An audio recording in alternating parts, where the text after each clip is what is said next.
Bonjour à tous, bienvenue sur la chaîne de l'ingénieur Rhodium. Aujourd'hui, pour changer un peu, on va faire un sujet moteur diesel. On va donc parler de l'évolution et de la complexité du système d'injection sur un diesel. Ça faisait déjà un petit moment que je voulais refaire un sujet diesel et le système d'injection est, vous allez le voir, un bon sujet technique qui sera d'ailleurs découpé en 2 épisodes. Dans cet épisode, on va parler de l'évolution et de l'optimisation de la combustion en diesel. On parlera aussi des pompes, du common rail et de tous les autres systèmes. Et dans l'épisode 2 qui sera plus technique, on parlera de la multi-injection, de la maîtrise de la quantité injectée, des ondes de pression, etc. Bref, 2 beaux épisodes qui m'ont demandé un peu de préparation, notamment pour vous trouver tous les schémas que je vais vous présenter aujourd'hui. Pour attaquer, on va faire quelques rappels sur la combustion diesel, et je pense même que pour beaucoup d'entre vous, ça ne sera pas un rappel, mais bien une nouveauté. Il y a bien longtemps maintenant, la chambre de combustion d'un moteur diesel ressemblait plutôt à ça. Nous avions donc une pré-chambre où l'on retrouvait un injecteur et une bougie de préchauffage. Sur ce type d'architecture, on a tendance à dire que c'est l'air qui va chercher le carburant, alors que si maintenant on regarde la chambre de combustion d'un moteur diesel plus récent, on a tendance à inverser la phrase en disant que c'est le carburant qui va chercher l'air. La combustion se déroulant dorénavant dans un bol, le fameux bol du piston, il faut savoir qu'on obtient un gain d'environ 20 à 25% en rendement grâce aux pertes thermiques plus faibles via ce type d'architecture. En effet, le bol est mieux isolé thermiquement et il possède des surfaces de contact plus réduites que la fameuse préchambre positionnée, elle, dans la culasse. L'injection directe permet donc d'améliorer considérablement la qualité du mélange et propose aussi une combustion au centre de la chambre, comme sur ce magnifique cliché que je vous ai sorti d'un cours IFP. Reprenons maintenant en vrac quelques phénomènes physiques qu'on observe lors d'une combustion diesel. On a de la pulvérisation ou atomisation du carburant, ensuite on a des échanges de chaleur, on a l'effet du swirl, on a de l'évaporation et bien évidemment on retrouve différents mélanges dans la chambre, aussi bien hétérogènes qu'homogènes. A noter qu'une combustion, dans un cas idéal, doit être rapide, efficace et complète. Maintenant, allons un peu plus loin et voyons comment s'enchaînent les étapes dans la chambre de combustion. L'injection est faite à très haute pression et cela a pour effet de pulvériser finement le carburant qui lui-même progresse dans la chambre sous forme d'un jet liquide. Ce jet est d'ailleurs très vite vaporisé par la température de fin de compression. À ce sujet, la qualité de l'atomisation est liée à plusieurs choses, le diamètre de l'orifice de l'injecteur, la pression en amont de l'injecteur et enfin la pression dans la chambre de combustion.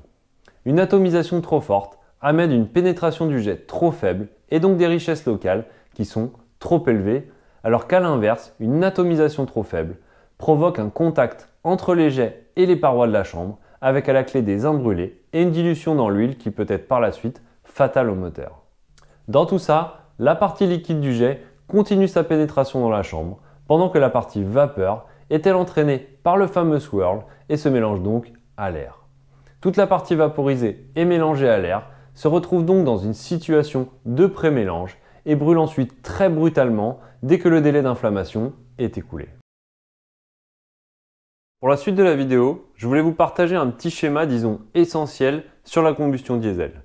Il donne la pression cylindre fonction de l'angle du vilebrequin.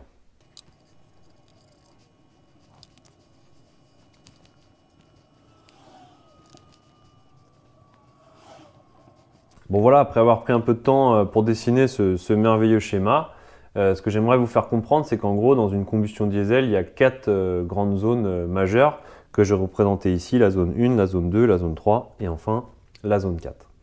Donc on va commencer par la zone 1 qui est ici. En fait, la zone 1 elle correspond au délai d'inflammation. En effet, donc l'injection est lancée, c'est ce que j'ai représenté ici, là, la phase en bleu. Et la pression continue de monter due à la compression pure. En fait, ici, j'ai représenté, donc là on a la pression et là les degrés vilebrequin. En pointillé, là j'ai représenté la compression pure. Donc si on n'avait pas de combustion, en gros on aurait ce schéma d'évolution de la pression. Donc ce qu'on voit, c'est qu'en phase 1, on commence à injecter, on a l'évolution de la pression, puisque c'est la compression pure, et finalement, à la fin de la zone 1, on a une rupture de pente au niveau de la pression. C'est parce que du coup, on arrive dans la partie 2. Et donc, à noter que entre la partie 1 et la partie 2, on ne coupe pas l'injection. Donc maintenant, si on passe à la partie 2, on peut voir ici qu'on a une rupture brutale de la pente, parce qu'en fait, le gasoil brûle très vite en raison du niveau élevé d'oxygène dans la chambre, et c'est pour ça que la pression monte brutalement. Dans cette zone, il faut noter que la flamme qu'on nomme flamme de prémélange se propage extrêmement rapidement, et c'est pour ça que la pression monte aussi vite. C'est d'ailleurs ce moment précis qui caractérise le bruit de combustion typique des moteurs diesel. On arrive donc maintenant à la partie 3, qui est elle assez spécifique au moteur diesel. En effet, elle dépend du débit injecté. C'est d'ailleurs la zone qu'on nomme zone pilotée, simplement car elle va être très dépendante de la quantité injectée dans la chambre.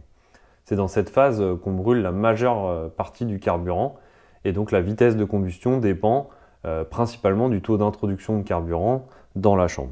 Donc ça c'est la phase 3, et en phase 3, à la fin de la phase 3, on vient terminer l'injection. Et donc quand on passe à la partie 4, l'injection est terminée. La combustion dépend maintenant des phénomènes qu'on appelle de diffusion. C'est donc une zone qu'on nomme zone non contrôlée, puisque comme il n'y a plus d'injection, on l'appelle comme ça. Donc maintenant voilà que vous avez ce schéma en tête, on va voir rapidement les conséquences de ce mode de combustion si spécifique au diesel. Bon, la première conséquence de ce mode si particulier de combustion d'un moteur diesel, c'est la production élevée des oxydes d'azote, les fameux NOx. En fait, les NOx se forment d'abord durant la combustion de prémélange, phase très violente, donc ici, là, dans la phase 2, puisqu'on a une température très très élevée. Et puis ensuite, les NOx se forment pendant la phase qu'on appelle combustion diffusante, donc la phase 4, puisqu'on a un excès d'oxygène.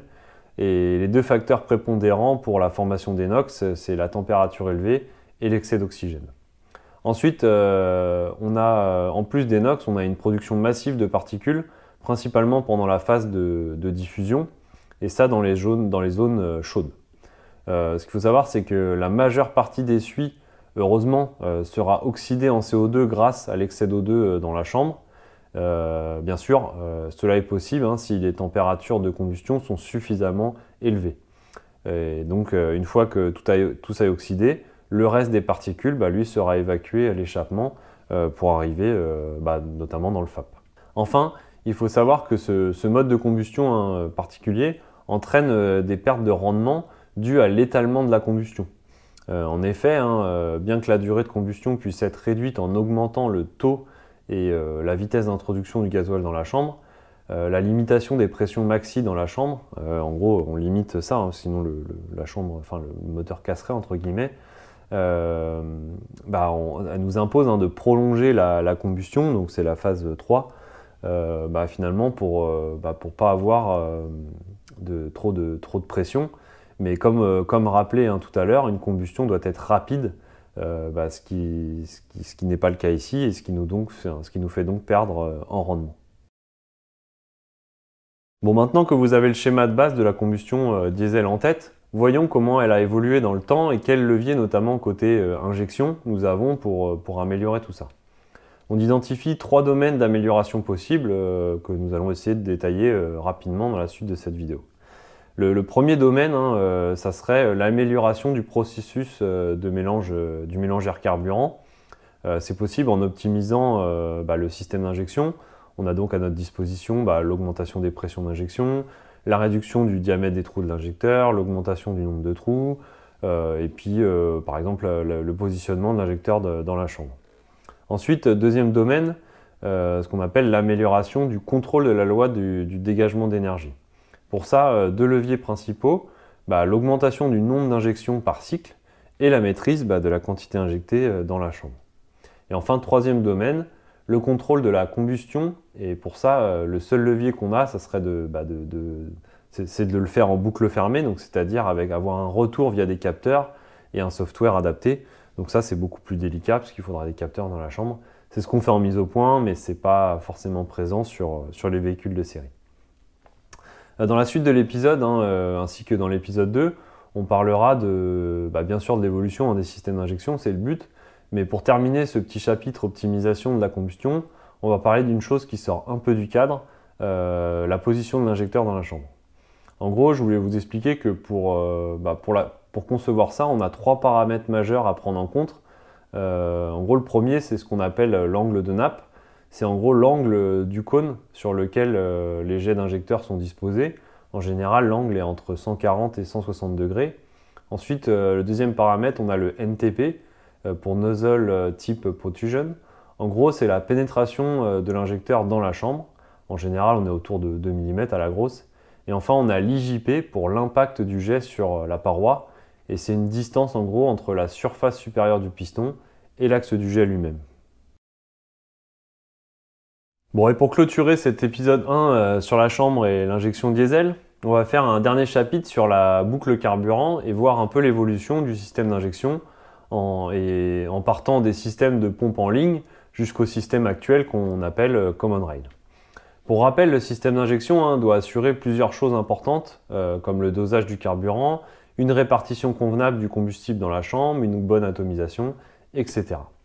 Voyons donc les évolutions des différents systèmes avec leurs avantages et inconvénients. Commençons par les pompes en ligne, aussi appelées pompes monoblocs. C'est clairement un système très ancien, je dirais que c'est arrivé dans les années 60 sur les gros moteurs de tracteurs et autres camions. Là-dessus, les avantages sont bien évidemment la robustesse du système, mais aussi le fait que c'est entièrement mécanique. Vous comprendrez par là que ça se répare, contrairement à ce qu'on fabrique aujourd'hui. Notez aussi que c'est adapté au gros débit, puisque c'est justement ce qu'on retrouve sur notamment les gros tracteurs. Les inconvénients sont malgré tout assez nombreux. En premier, le coût du système est plutôt exorbitant, et oui, c'est de la belle mécanique, donc forcément ça se paye. On a aussi le fait qu'il faut un graissage spécifique par huile de cette fameuse pompe. Et enfin, l'optimum de ces pompes s'obtient sur des plages en général très limitées. Ensuite, on retrouve les pompes toujours mécaniques, mais ce coup-ci rotatives. Plusieurs avantages par rapport à la pompe en ligne. Le coût déjà qui est nettement plus bas. Le graissage qui maintenant est autonome par le carburant lui-même. En revanche, on retrouve quasiment le même inconvénient majeur. C'est une plage d'optimisation limitée au niveau injection.